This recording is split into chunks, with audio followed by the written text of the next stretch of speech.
In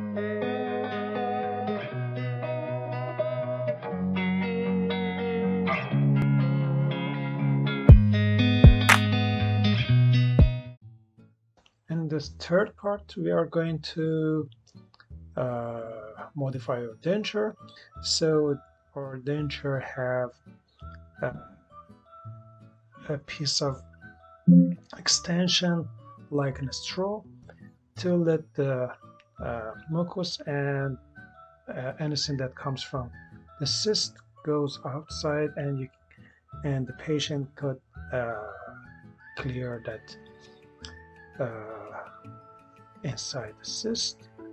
After time passes, the cyst will shrink down and we could extract the cyst. Okay, as you can see, we have a cylinder and we have two cylinders, the bigger one for the body and a smaller one for making it hollow.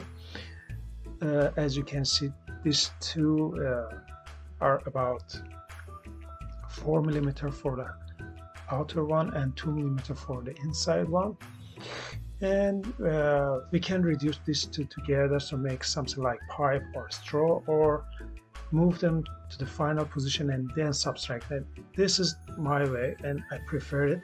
As you can see in the picture and in the video, it gives you better results. Why? Because sometimes we have problem with the triangles and meshes, and it's better to do this job and reduction job. After that, we added the first part. Okay, now as you can see, we are moving these parts and let the bigger cylinder merge with the prosthesis, and after that it's better to rescale the smaller cylinder in the z-axis, so it projects from the both sides and let you have a complete hole across the prosthesis. Okay, when we finish, we will check it up, and sometimes you can smooth the borders a little bit or let it do it after processing and the printing. The both ways are okay. It depends on you and your idea of making process. And as you can see, in this particular case, we made the prosthesis as a monoblock, because this in case that we have teeth and